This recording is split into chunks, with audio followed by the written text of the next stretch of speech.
This is Beyond the Big Screen podcast with your host, Steve Guerra.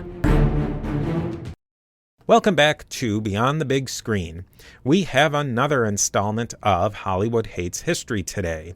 This is the second part of a four-part conversation on the incredible 1993 classic Gettysburg. We are joined by two Civil War fanatics and podcasters, Sean McIver of the Come and Take It Texas History Podcast, and Professor James Early, a frequent contributor to Beyond the Big Screen, The History of the Papacy, along with Scott Rank's History Unplugged podcast. Today, we will progress through the battle, including the first day of fighting. We will also discuss the major source of the movie, the 1974 historical fiction novel, The Killer Angels by Michael Shara. We have so much to talk about, so let's get right to it. If you have historical movies you love or you hate, let me know, and maybe we can make it into an episode for Hollywood Hates History. If you'd like to participate in Hollywood Hates History, send me an email to steve@a2zhistorypage.com. I'd love to hear from you, and maybe we can arrange to discuss some of these great and maybe not so great movies. Thank you again for listening, and I will see you next time Beyond the Big Screen.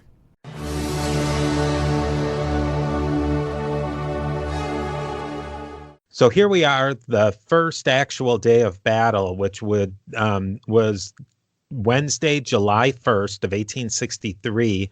James, why don't you give us a quick overview of the fighting, and then, Sean, we can dig in a little bit deeper. Okay, so as we'd seen, the Union cavalry under General John Buford was deployed on Seminary Ridge, just west of Gettysburg, good high ground, and the Confederates are there, and fighting breaks out. General Lee had ordered his division commanders that were in the front of his column not to engage, not to get involved in combat, but they just couldn't help it. It just happened because they were being attacked by the Union's forces there, the cavalry that we mentioned. So Lee finally says, okay, go ahead and attack. And he sends in a second division. There's one by Heath. General Heath is the commander of one of the divisions that got involved in the early fighting, and General Pender also gets involved. And so the cavalry is outnumbered, so they begin to fall back, and then the first of the Union Corps arrives. It's under the command of General John Reynolds. John Reynolds had a reputation of being one of the finest generals in all the Army. General Reynolds had actually been offered command of the entire Army instead of Meade, but he turned it down. So General Reynolds' corps comes up, and they get into a very intense fight between the Confederates who are gradually advancing. To make a long story short, General Reynolds is killed by a Confederate sharpshooter. He's replaced temporarily, at least, by General Abner Doubleday. This is before he invented baseball. No, I'm just kidding. He didn't really invent baseball, but it really was Doubleday.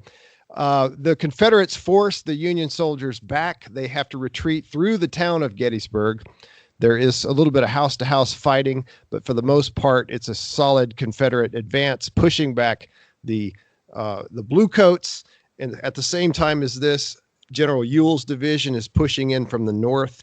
General Ewell's division pushes more of the Union Army back. And the Union Army, at the end of day one, ends up on the high ground, the very high ground that General Buford had hoped not to fall into the hands of the Confederates. And it doesn't. And so they end up on Cemetery Ridge. It's confusing because there's a Seminary Ridge, which is west of town. Right, there's that's Cemetery. where they fight the first battle. That's where they fight the first. The first battle is at Seminary, and then they go to Cemetery, which I have been to Seminary, and some would argue it's actually the same thing. But anyway, so by the end of day one, the Union Army is in a very good defensive position. They're on Cemetery Hill, which Sean already mentioned, Cemetery Ridge, which goes down to the south, and then also they have people on Culp's Hill, which is to the east, and the position is shaped like a fish hook. It's an excellent position. It's very good in the terms of the fact that it has interior lines, which means you can quickly get forces from one side of the line to the other. We'll put a map up, or actually Steve will put a map up, right, Steve? Steve will do that. He's a good guy. But anyway, you really need a map for this, but just think of an inverted fish hook. And One of the things that's very important is that General Lee orders General Ewell to take that hill if practicable. He means Cemetery Hill. And that phrase, if practicable, is extremely important because if Jackson had been the commander, Jackson would have said, oh, heck yeah, I'm taking the hill. And he probably would have done it, or at least he would have come close. General Ewell decides it's not practicable, so he does not take the hill. I think that's a summary of day one, at least from my perspective. What else you got? That's such a good place to stop, too, because that's such an odd wording, practicable, because practicable sounds like practical, but there is a pretty decent shade of difference between those two words. Was Lee being too clever by half by using that phrase? Did he just use it the wrong way? Well, you have to keep in mind that Lee had been working with Stonewall Jackson for well over a year, and those two men could almost read each other's minds. Lee made very vague orders a lot of the time, and he would just tell Jackson, I'm just paraphrasing here, but just get it done. Take that hill. Do this if you can. And Jackson would almost always do it. Jackson was very aggressive, and he just had a knack for understanding what Lee wanted and getting it done. Ewell is a different man. General Ewell is not Stonewall Jackson. He's nowhere near as aggressive, and he's brand new to the job. He's unsure of himself. He doesn't want to risk. He's been wounded. He doesn't want to risk getting his army destroyed. So it's a very different situation.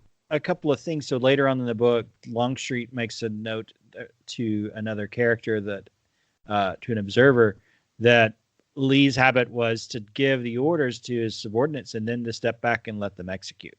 He was not a micromanager. He was not a person who got into the battle and was moving units around. He came up with the strategy and gave it to his corps commanders and his division commanders to fulfill.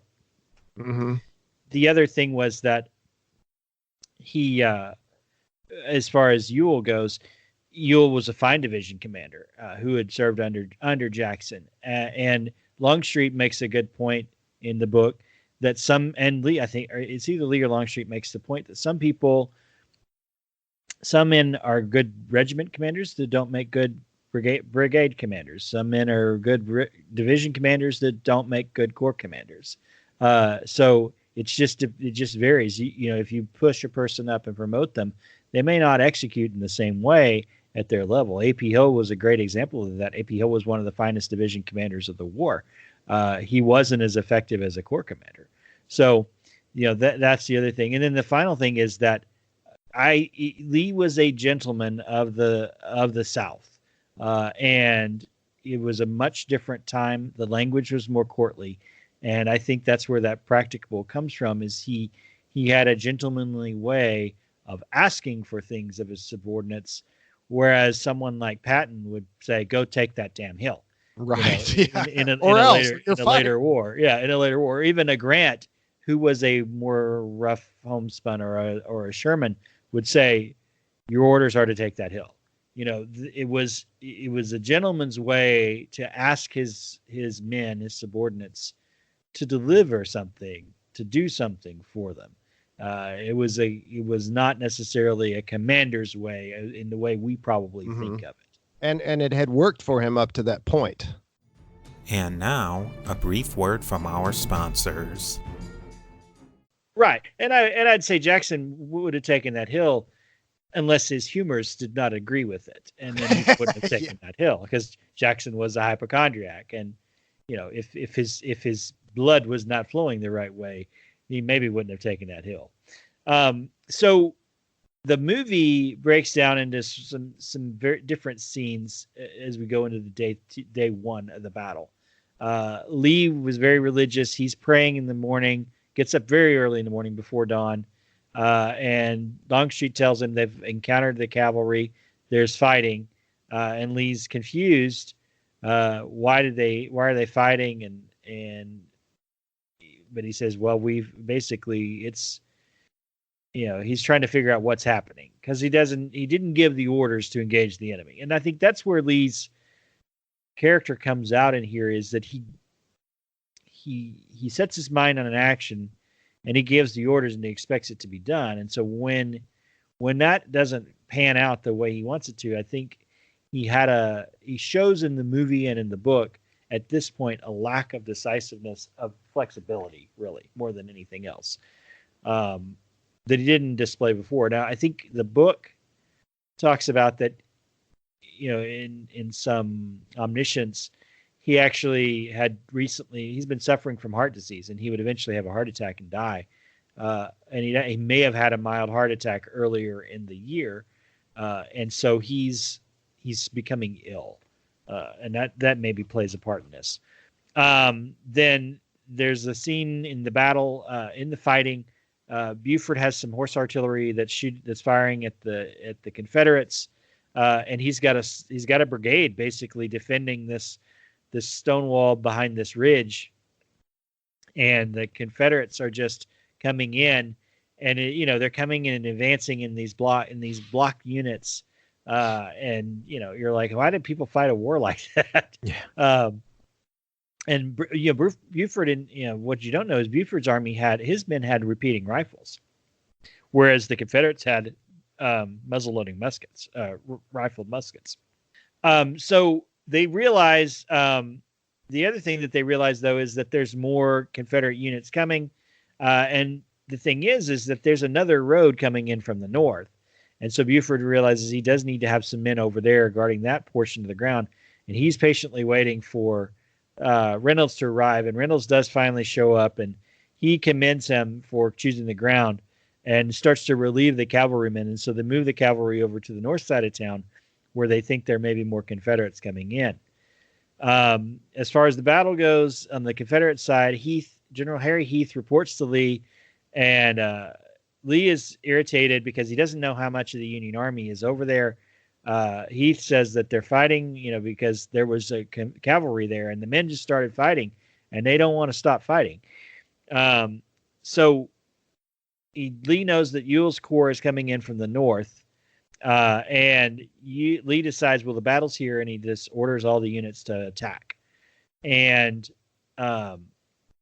Heath gets permission to attack, and Lee sends a message, or Lee gets ready to send messages to Ewell's corps as they're coming in from the north. Meanwhile, General Reynolds, he's putting his men in place on his horse, and he's, like you said, he's shot by a sharpshooter. So meanwhile, the rest of the army's coming. The 20th Maine is marching. They've got most of the men from the 2nd Maine to join them, and their commander, who at the time, brigade commander, is a Colonel Vincent. One of the great names in Civil War, by the way. Strong Vincent is his name. He's a great hero. He tells them that there's fighting in Gettysburg, and so they're headed towards the town of Gettysburg. So then Lee issues this order to his aide to tell Ewell to take Culp's Hill if practicable. Longstreet comes up, and his corps is still on its way. It's on the road coming. Longstreet sticks close to Lee because he is Lee's right-hand man. But his corps had been staged behind Hill and Ewell's corps. Ewell's corps swung out way north. Hill's corps is coming in, and then Longstreet's corps is coming from behind. So Longstreet says, this is great because we can pin them here and then move around behind them, around the left, and they can get between them and Washington and make them, cut them off from Washington and make them attack. And this is the point where Lee starts to make bad decisions. If this really occurred, Longstreet's memoirs afterwards said he adamantly opposed fighting in Gettysburg. He wanted to fight elsewhere. Lee said, no, this is where the enemy is, and he did not want to have his enemy retreat after all the fighting that they'd done throughout the day. So to me, that's a bad decision. I like the way Longstreet says, not retreat, redeploy. Yeah. I thought if it's to believe, because that really is all of that is from Longstreet's point of view, it really gives you the sense that Lee didn't have much of an objective at that point. It was just a vague idea, and like hoping things were going to work the right way. And that's sort of the narrative arc of the whole rest of the couple of days, is that Longstreet's the one trying to plan their way out of it. And Lee is just looking for the Hail Mary pass. Yeah, and Lee was overconfident. Lee's army had won again and again and again and again. Lee had defeated repeatedly the Federal Army under a variety of commanders. And he really, I read a biography of him recently, and the author argued that Lee he just thought his men were almost invincible. They can do anything. It's victory disease. They had victory disease. Yeah. They hadn't really been, they'd only been checked once. Mm-hmm. They'd never really been defeated. They had they'd never been outfought, except barely at Antietam. And the book mentions that Lee didn't give written orders anymore, because at Antietam he'd sent written orders out, and the orders had been intercepted, and McClellan knew exactly where Lee was going to be and attacked, and he still couldn't beat him. Still blew it. Yeah. He still didn't completely beat him. But Lee, I think they did have victory disease. He believed that his men could do anything and that his subordinates could do anything. So, the next couple of scenes, there's a great scene. This is great. Yeah. The Chamberlain's men, the 20th Maine finally makes it into Gettysburg, and the Union forces have been taking some Confederate prisoners back behind the lines. And they're, Joshua Lawrence Chamberlain's brother, Tom, played by C. Thomas Howell, he's talking to Confederate prisoners about why they're fighting. And they ask him why he thinks they're fighting. And he says, slavery. To free the slaves, of course. Slaves, of course. And the Confederate guys from Tennessee says, well, I ain't fighting for no slaves. I'm fighting for my rights. I'm fighting for my rats. And they're like, what, your rats? What rats? Rats. And in the book, it does a better job of it. It says, well, I don't rightly know, but somebody's trying to take them away from me. And it's like, yeah, that's the point of the Civil War. You don't know what rights you're fighting for. It's funny that one. I digress. The prisoner gets very philosophical, and that would not have probably happened in real life. But he's like, some wore blue and some wore gray. Many a good boy fell on that day. Yeah, but that's. Go ahead, Steve. C. Thomas Howell's accent kind of kicked in between a Southern accent and then just talking the way he normally did. I don't think he ever quite hit Maine consistently. Yeah. And at any point during the movie, he certainly didn't get down Eastern accent. No. Although I did like the sutler. It wasn't a sutler. He was like a sergeant, but a cook. And he said, talking about the boy that he knew, his father, who was a minister, and he's the best swearer he'd ever heard. He knew more swear words. And then this is the scene where we get the name of the movie, where Chamberlain and Buster have a conversation about slavery and about judgment and about some Shakespeare, what a piece of work is man, how in action like an angel. And then Buster says, if he's an angel, he must be a killer angel. So yeah, I think that scene is pretty pretentious, and it's fun though. You got to admit. And I want to say one thing, if I can break in. Buster Kilrain is a fictional character, and I was watching this movie, or not a movie, but a video from the American Battlefield Trust, and there was this park ranger at the Gettysburg National Battlefield, and he said, people are always coming up to me and asking, where is Buster Kilrain buried? And they asked to say, well, I got bad news for you. He never really existed. Yeah. But it's a great character. Well, he might have been in Chamberlain's in his mind. He might have been a figment of his imagination. So this is the end of the day. It's evening. The battle has stopped for the evening. I never understood. Help me understand, James and Stephen. Why were there no night attacks during the Civil War? Well, there actually were, but not middle of the night. They would occasionally, even at the end of day 2, there's going to be an attack on Culp's Hill and Cemetery Hill by General Early and some of the other division commanders under Ewell. But I guess because they didn't have night vision goggles. I guess not, because You I don't was wanna- like, they're all camped out like 100 yards from each other, maybe a mile at the most. They've just been trying to kill each other all day. Like, they just kind of sit down and they start to cook their hardtack and their Yeah. their coffee. It was too dangerous, and it's true. They really did that in real life. And sometimes the people would talk to each other on the two sides. Sometimes they would sing songs together. Bands would play. Sometimes they would even exchange goods, like coffee for tobacco. So it is crazy. It just goes to show that for most of the people, it wasn't personal. It's not personal. It's business. Sorry, bad accent. I don't know. But they were it doing seemed their pretty jobs. personal. They were fighting because that's what you're supposed to do. Yeah. Fight for your side. Well, so the next scene is a neat scene where Longstreet goes back to his camp, and some of his division commanders are showing up, and his brigade commanders are starting to show up, and specifically Pickett and his commanders. Although the division is still on the march, Pickett rides in with Kemper and Garnett and Armistead to Longstreet's camp, and this is where you meet Colonel Fremont. This is where you meet Colonel Arthur Fremantle, who is a British officer who is observing the war, although he was not in an official capacity. We're going to do a show about Arthur Fremantle on the Come and Take It, because he actually passed through Texas, and his journals are fascinating because there were some characters that he met in Texas. But they have a discussion about old times in the Army. Some of the men have, but also they have is this the scene where they have the debate with Fremantle about why they're having the war? Yeah, Jim Kemper was not a West Pointer. He was a politician.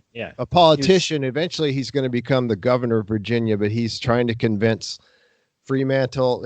He does the whole states' rights thing, and he's preaching about how we will not consent to follow a tyrannical government in Washington, D.C., and all the other generals are just groaning. And and then Pickett they does say, a "Oh great no, story. not the cause again," because for people like Longstreet and Armstead, those are old Army guys, West Pointers, professionals. They don't really care about the cause. They're there because their state went out, and it's their duty to serve their state in. Yeah. Pickett has a great scene, has a great little speech about, well, it's like a gentleman's club, and a little analogy about how the Constitution is like a gentleman's club where you can just sort of leave if you want to. And then Longstreet and Armistead talk about that Armistead's best friend is General Winfield Scott Hancock, who is a Union general. And he is actually the commander at the time. He was sent by Meade ahead to take command of the battlefield. And Armistead, he loves him like a brother. They're closer than brothers from their Army days. So that you kind of get that setup of this is how important how small the Army was. Very small before the Civil War. And these men who went into West Point together, and who most of them at this point who were generals also were in Mexico, fighting the Mexican-American War, were very, very close together. And they were very close friends because they were on frontier posts, and that were all they had. And so, this is there's not any real scenes in here of someone who has a brother who's split, where one brother is on one side and one is on the other. But Armistead and Hancock are really an example of the closeness of relations, and that this war divided, even men as close as brothers. Yeah, I think the movie and the book, they certainly over dramatize it a bit, I guess. Would you agree with that? It just seems so sentimental. They do. However, what I've read from Hancock and what I've read is that that's actually true. They were very, very close friends. They were very and I think the author of the book and the makers of the movie kind of use this relationship as symbolic of the whole war, because the whole war, in many ways, sometimes it's literally a war between brothers. There were examples where a family would have two sons, and one would fight for the Confederacy and one would fight for the Union in some of the border states. But I think it's symbolic of the fact that the entire nation brothers. They're a family. The United States was a family, but now you have people in the same family, so to speak, killing each other. And now, a brief word from our sponsors. Yeah, and then and Pickett and Longstreet were extremely close. In fact, in the book, there's a lot talked about. The movie doesn't mention it all. Longstreet was suffering severe depression because his children had just died. Oh, I know. He just lost 3 children in the winter. Children. 3 out of 4 in a week. Yeah, in a week of cholera, wasn't it? Yeah, and before that, he had been very lively, and he'd love to play poker and drink whiskey, and he was just, yuck it up with the boys. But now he was a much more serious person. Yeah, and I think it was definitely, when you read the descriptions in the book, it sounds like very much like clinical depression. Mm-hmm. But in what I read somewhere was that actually Pickett and his young wife Sally had gone to the Longstreets and taken the other child, and basically sort of Pickett had picked up Longstreet and put him back together. Had helped him bury the children and do all these things. So this was the especially the high command, the regular army, the old army, very, very tight, very close. Mm-hmm. The West Point classes had like 50, 60, 70 people in them. So everybody knew everybody. Right. And you would know not just your class, but the people who were a little older and a little bit younger. Right. So most of these guys knew each other and had relationships. Right. And back 20 years or more. Right. And they'd gone to war together, and they'd fought the Indians together, and various things. So, like Lee was basically like a father to half of the people on both sides of the fight. Yeah. He had a father-son relationship with Jeb Stuart in particular. And I think that's part of why he was so hurt by the fact that Stuart was falling down the job. Yep. So the next scene is at the same time, Buford has gone to the federal headquarters, and he's meeting Hancock, he's reporting to him. And Hancock has come to take command until Meade can get there. And this is where Sam Elliott kind of bows his way out of the movie and out of the battle. Buford goes into a supporting role in history, and Sam Elliott is not seen again in the film. And then the final scene is late at night. The generals from Ewell's division are furious that Ewell has not taken Culp's Hill, and General Trimble, who actually is played by an actor who was notable for being in several Star Trek episodes. He plays, I don't know. I tell you, folks, Sean McIver has seen every movie ever made and every TV show. another character actor just from TV. But he was furious. He really is very unsouthernly gentlemanly. Says that, he offers to resign because he will not serve under Ewell again. And Lee talks him down from it very gently. And then I think not in the film version, but in the extended version, there's another scene after that where the other generals come in from Ewell's division and Ewell's corps, and Ewell, who's played by, again, one of my favorite cowboy actors, Tim Scott, although not bald, not a bald actor. So you really should have cast a bald actor to play a man whose nickname was Old Baldy. Or shave his head. Yeah. But Tim Scott very gingerly says, I'm afraid I didn't do my best. Basically something like that is I wasn't able to take that hill and I let you down. And, again, Lee forgives him and says, tomorrow you have won a victory. Tomorrow we shall win. And in a way they did win because they pushed the enemy back. However, they pushed the enemy back onto an extremely strong defensive position. Mm-hmm. And so, and the enemy withdrew in good order to that position. And the other thing is that, like you said, that fishhook lets them, there's 4 other corps on their way in. And they outnumber Lee's army 2-1 if the full army is there. Mm-hmm. So that's what's kind of frightening about the situation. And so that's the end of day 1. Everyone's reflecting and uncertain about what's going to happen the next day. Yeah, and they bring in General Meade, and he makes a very brief appearance in the movie and in the book, and he it's kind of funny. He walks in there and he says, "Is this good ground?" Hancock says, "Very good ground, sir." That's an interesting point you bring up, that Meade is the commander of the army, but he makes very small amount of he's not in the book or the movie hardly at all. What was his role in the battle? Well, he had a background in the engineer, so he understood the value of good ground.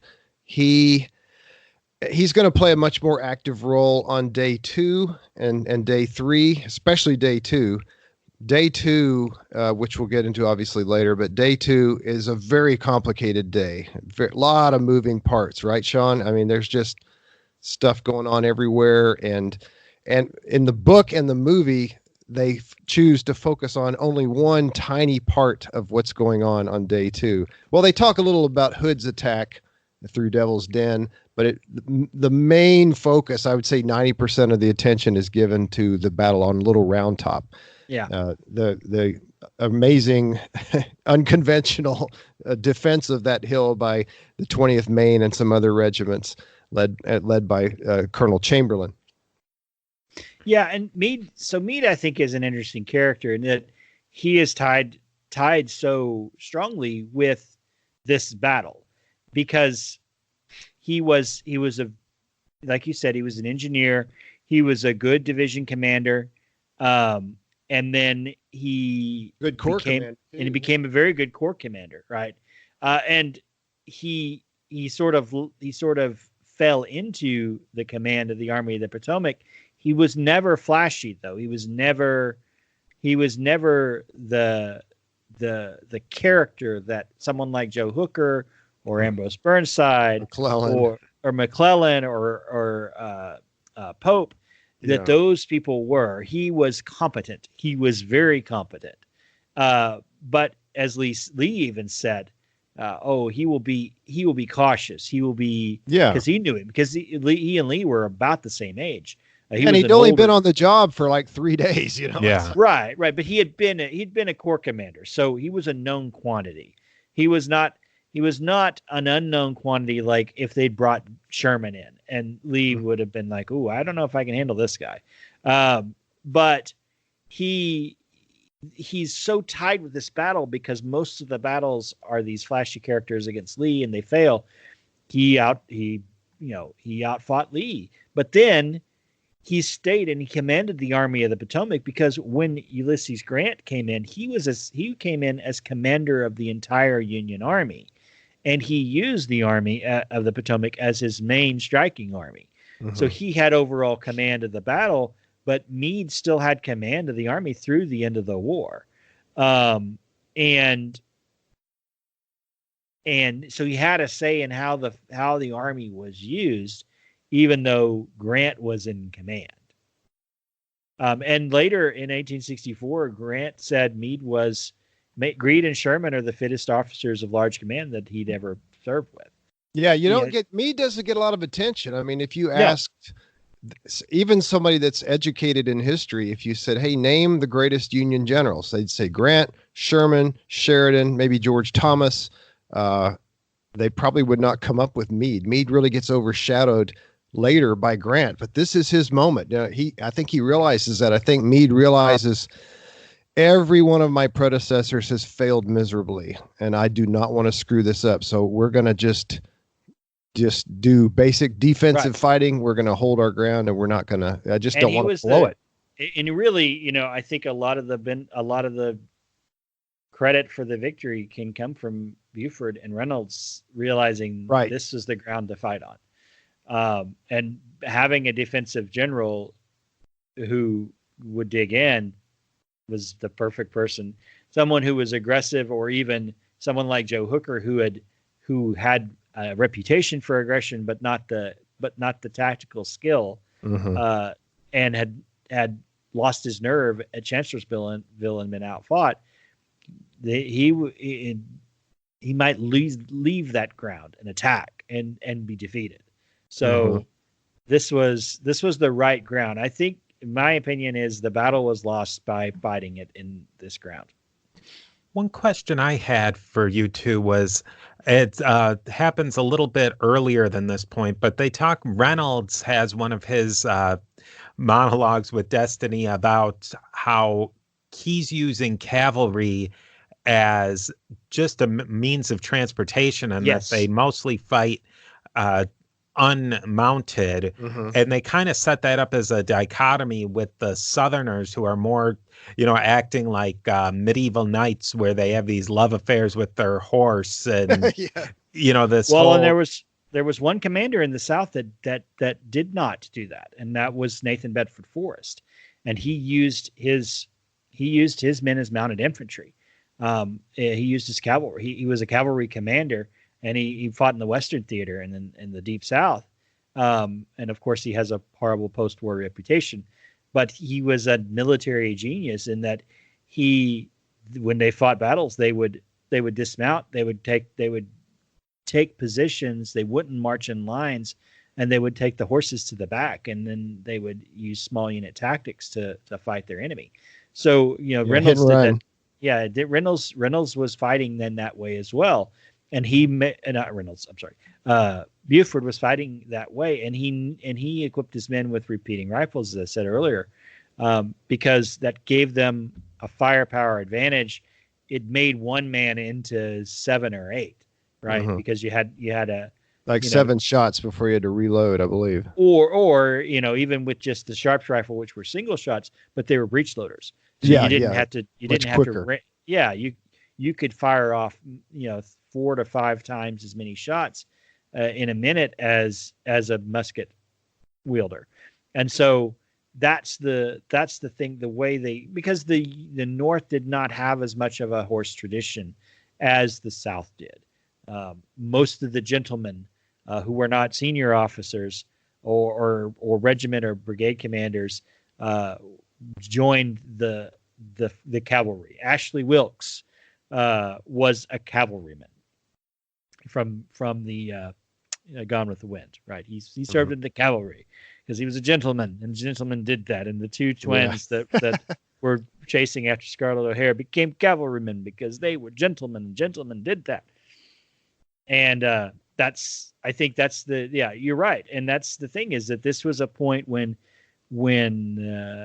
technology was overtaking the traditions of the military, and this was really a demarcation point where really the modern warfare really started in a lot of ways, and so that by the time you get to the First World War, where you still have cavalry units and you have these vast cavalry units sitting behind these trenches with tens of thousands of men waiting for the big breakout where they can break through the trenches and get into the rear of the enemy lines.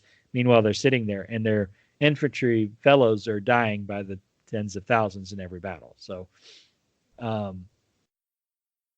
think that's a good point, Stephen, is, the South, they're gallivanting around and they're wanting to have this great sword-drawn cavalry charge, and meanwhile, Buford is holding ground against an entire corps of the enemy with a brigade. I think that's we've really wrapped up this day 1, and then we'll move on to day 2.